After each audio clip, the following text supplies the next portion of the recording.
Ana de Armas had a very interesting thing to say about social media that I do think is actually relevant, considering we're living in an age now where we talk a lot about Hollywood. We don't talk as much about streamers or about content creators, but they kind of live in different worlds when it comes to how they promote their media. So it says, Ana de Armas says that the concept of movie stars has disappeared because of social media. Quote, there is so much information out there and oversharing. The concept of a movie star is someone untouchable you only see on screen. That mystery is gone. She's right, 110%. Like 99 times out of 100, what I want for a celebrity to do is to please shut the hell up. Like most of our articles, the things that we cover are actors who I'm like, you would be so much more enjoyable if I had no idea what your views were on anything. I'm sure Ana de Armas is a very nice woman, but I feel like she's a hypocrite for this, talking about the mystery is gone, that nobody's keeping anything from anyone anymore, that we overshare things. How many followers does when she you're have on Instagram? Literally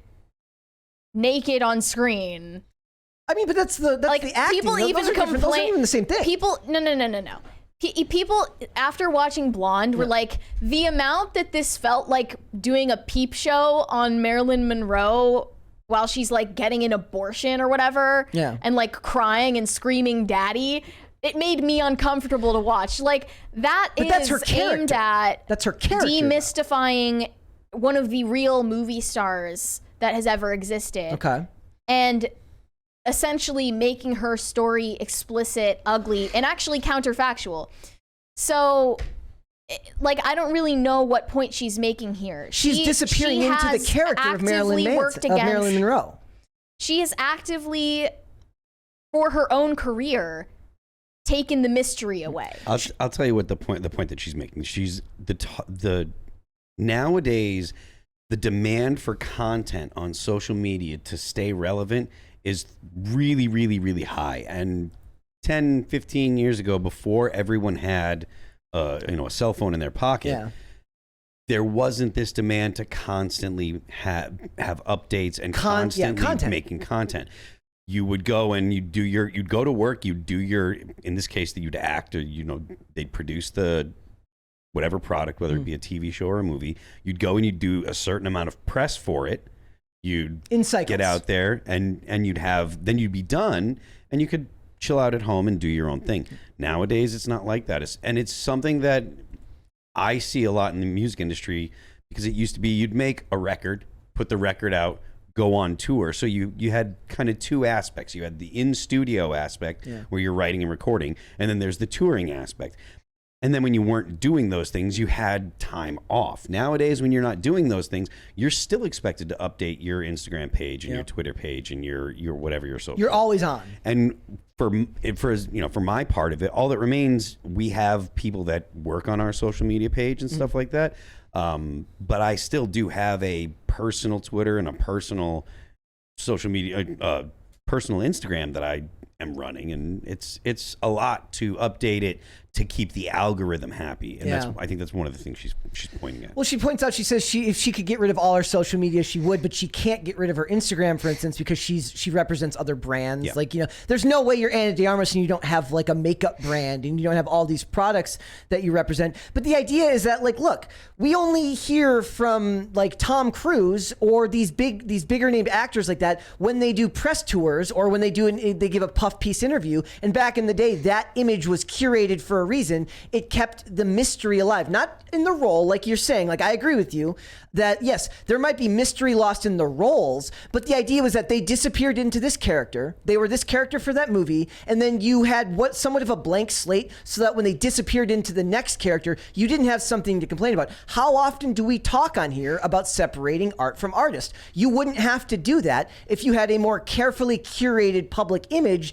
that didn't constantly put out material that gave people reasons to have to forgive you just to watch your roles. We're literally talking about Pedro Pascal being annoying and how we have to forgive him for doing that role. If these celebrities, especially the ones who are part of the ivory tower level of Hollywood, which means they don't need to run their own social medias to be famous. He's part of the machine. An influencer or somebody who YouTubes, something like that, like, they have to run all their stuff themselves, because your connection to them is part of the brand, your ability to connect with them directly. I think it depends on the artist or the actor or artist in particular. Like Anna I looked up her IG, and she has 9.4 million followers that she's trying to service. Yeah.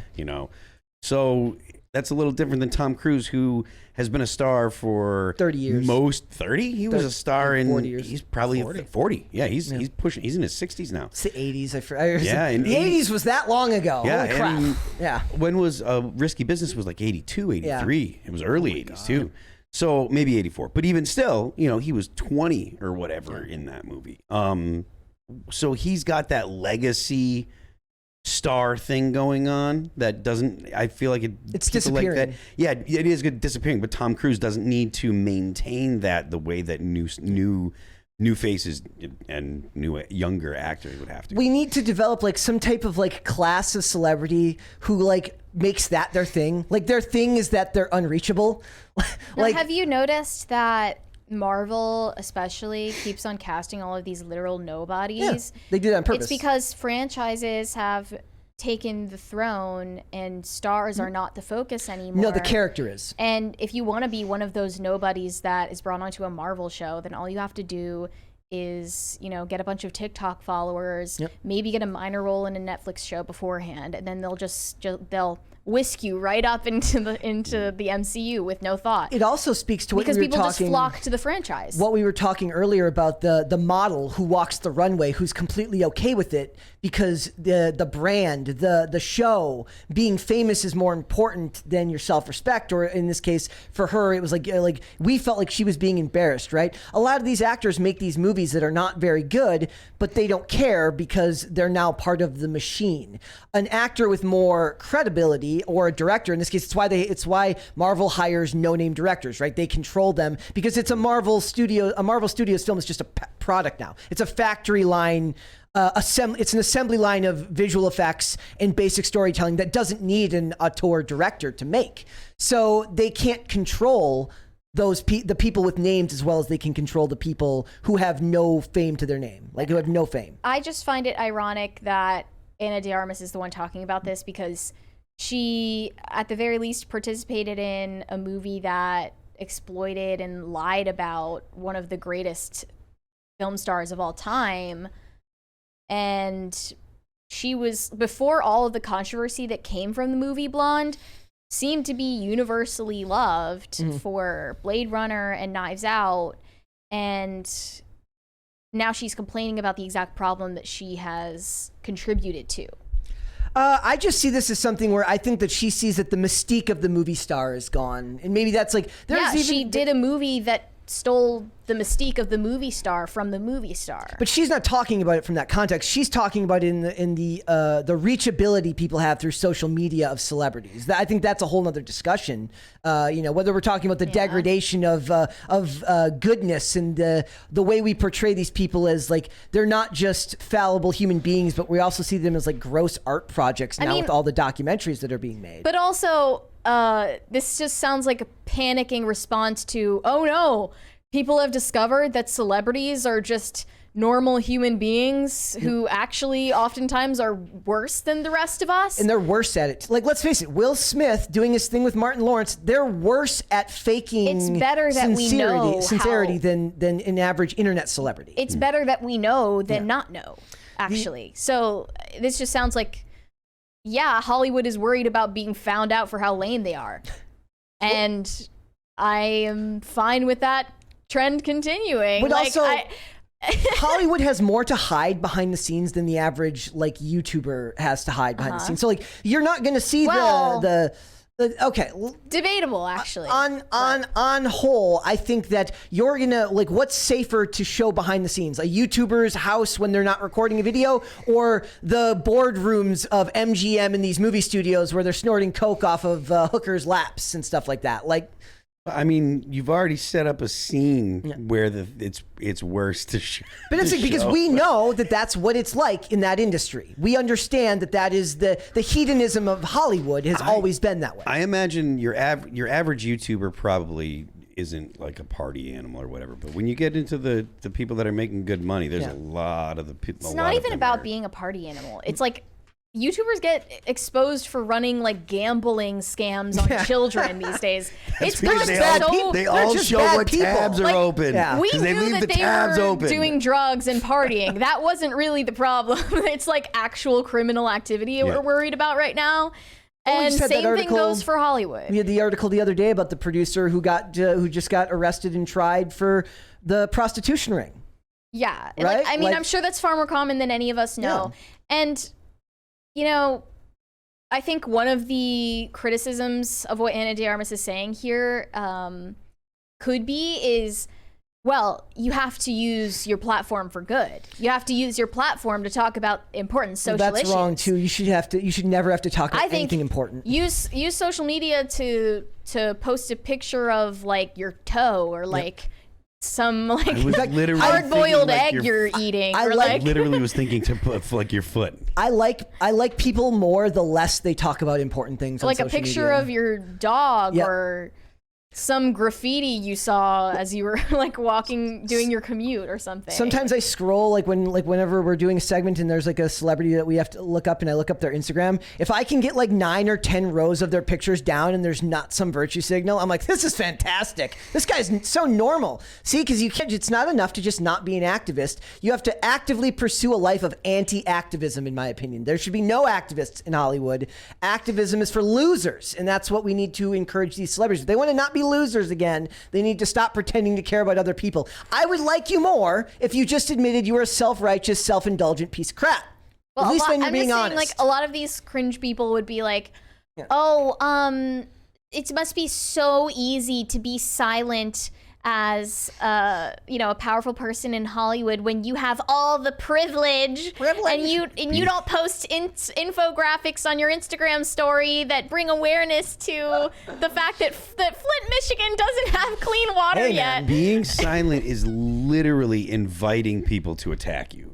These days, yeah, it does seem Yeah. like that. I Absolutely. love being silent. I love talking about like nothing important on about anything. Like it's a fantastic. I'm like, oh, that's happening. Well, I was watching Buffy the Vampire Slayer last night, and there was this great episode where that's what I do. I talk about nothing important of social issues because the people that are doing it most of the time in Hollywood are disingenuous, anyways. At least that's my opinion.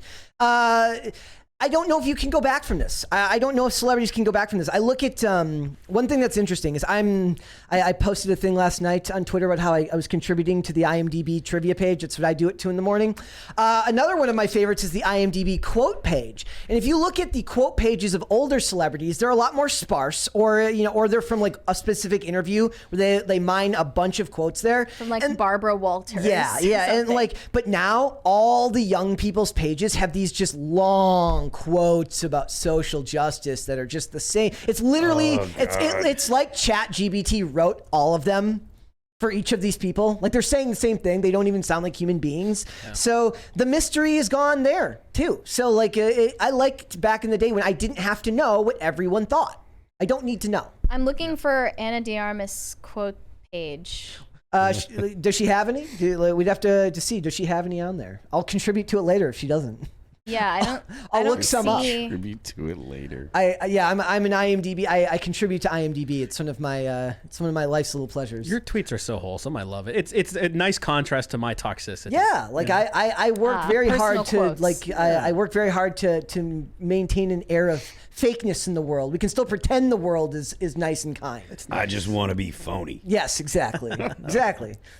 Okay. Got yeah. something? What did she say? She said, I don't mind playing someone's girlfriend or wife if I have something to say. If I bring something to the picture, if I can be strong and powerful and say smart things. If not, then it's just boring. I love how they still push the narrative of like women being like just objects in movies, and that hasn't been the case for like 30 years. They're like, this character had no depth. I'm like, dude, that hasn't been a thing since the 80s. They've been giving female characters. There are the arm candy role is not really a thing anymore. They're just lying. On playing nude scenes for Blonde, I know what's going to go viral, and it's disgusting. It's upsetting just to think about it. I can't control it. You really can't control what they do and how they take things out of context. She got naked. I don't in think that it movie gave with me Keanu, second too. thoughts. Why- It just gave me a bad taste to think about the future of those clips. If you knew what, Yeah. if you had inklings about it, then why didn't you just say no? I don't want to do Hypocrisy. this. She got do naked this? in like this movie in 2014 with Keanu Reeves, where her and this girl like basically like force a dude to have sex, and then like it's actually the most uncomfortable movie you have to watch because the guy's like. He's like the most good guy Greg person you've ever met. Like he's got like huge pictures of his wife in the house, and two women basically just show up and like Rape him? basically, yeah. But like it's done in a way where it's like you actually feel uncomfortable because you imagine if there was any guy in the world who would say no 100 times to just two smoking hot women It would showing be you those, this guy. it would be Keanu Reeves. So it's like it actually hits too close to home where like they should have gotten an actor who was less wholesome to play it because I was watching it and I just wanted to look away the whole time because it was really uncomfortable. She also said that she had a huge career in Spain, and then when she moved to LA, she became a nobody again. I think that's funny. It happens. Thanks for watching. Listen to full episodes of Pop Culture Crisis on Spotify. Keep up with us on social media and make sure you subscribe and ring that bell so you never miss the show. Bye, guys.